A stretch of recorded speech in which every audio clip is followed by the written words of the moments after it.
ഇന്നൊരു dinner time cooking പരീക്ഷണമാണ്. വൈകുന്നേരം ആയതുകൊണ്ട് രണ്ടുപേരും എൻ്റെ കൂടെ ഉണ്ട്. അതുകൊണ്ട് എനിക്ക് ഭയങ്കര സന്തോഷമാ. ഒറ്റയ്ക്ക് നിന്ന് കുക്ക് ചെയ്യുന്നത് എനിക്ക് അത്ര ഇഷ്ടമല്ല. അവരും കൂടെ ഉണ്ടെങ്കിൽ ഭയങ്കര സന്തോഷമാണ്. അപ്പോൾ ഇന്ന് ഉണ്ടാക്കുന്നത് കീൻവയും അതിൻ്റെ കൂട്ടത്തിലൊരു മഷ്റൂം ചിക്കൻ ബൗളും കൂടിയാണ്. ഭയങ്കര ഹെൽത്തിയാണ്. കീൻവ എല്ലാവരും വേവിക്കുന്ന പോലെ 1 കപ്പ് ഞങ്ങൾക്ക് കറക്റ്റാണ്. അപ്പോൾ 1 കപ്പിൻ്റെ അകത്ത് 2 കപ്പ് വെള്ളം ഒഴിച്ച് അതൊന്ന് വേവിക്കാൻ വെച്ചു.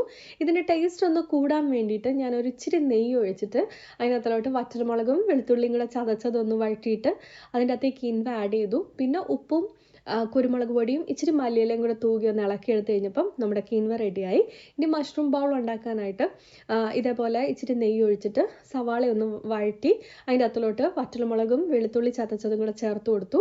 അതൊന്ന് ഇളക്കി കഴിഞ്ഞിട്ട് അതിൻ്റെ അകത്തിലോട്ട് ഇച്ചിരി പാലൊഴിച്ച് കുറച്ച് ഓട്സിൻ്റെ പൗഡറും കൂടെ ഇട്ട് പിന്നെ മഷ്റൂമും ചിക്കൻ വേവിച്ചതും കുറച്ച് സ്പിനാച്ചും കൂടെ ഇട്ടിട്ട് പിന്നെ കുറച്ച് ചീസ് മുകളിലൊന്ന് ആഡ് ചെയ്ത് കുറച്ച് ഹെർബ്സും കൂടെ ആഡ് ചെയ്ത് ഞാൻ പാഴ്സലിയും തൈമും ഒറിഗാനോ ആണ് ആഡ് ചെയ്തത്. എന്നിട്ടൊന്ന് അടച്ച് വെച്ചൊന്ന് വേവിക്കുക. നമ്മൾ ഈ പാലും ഓട്സും ചീസും കൂടെ ഒക്കെ ചേർന്ന് കഴിയുമ്പോൾ ഈ ഒരു വൈറ്റ് സോസ് പാസ്ത ഇല്ലേ, ആ ഒരു പാസ്തയുടെ ഒക്കെ ടേസ്റ്റ് വരും. വേണമെങ്കിൽ കുറച്ചും കൂടെ വെജിറ്റബിൾസ് എല്ലാം ആഡ് ചെയ്തിട്ട് ഇത് അങ്ങനെ തന്നെ സെർവ് ചെയ്യാം കേട്ടോ. ഒരു പാസ്ത മോഡലിൽ സെർവ് ചെയ്യാം. പക്ഷേ കീൻവയുടെ കൂടെ ആകുമ്പോഴത്തേനും ഞാൻ ഒത്തിരി അങ്ങ് വെജിറ്റബിൾസ് കൂത്തി കയറ്റി കഴിഞ്ഞപ്പോൾ എനിക്ക് കഴിക്കത്തില്ല. അതുകൊണ്ടാണ് ഇങ്ങനൊരു രീതിയിൽ ഉണ്ടാക്കിയത് കേട്ടോ. നല്ല ടേസ്റ്റാണ്, ഹെൽത്തിയാണ്, ടേസ്റ്റുമാണ്. അതാണ് ഇതിൻ്റെ ഒരു പ്രത്യേകത. പിള്ളേർക്ക് ഒരുപാട് ഇഷ്ടപ്പെടും. ധൈര്യമായിട്ട് ട്രൈ ചെയ്തോ.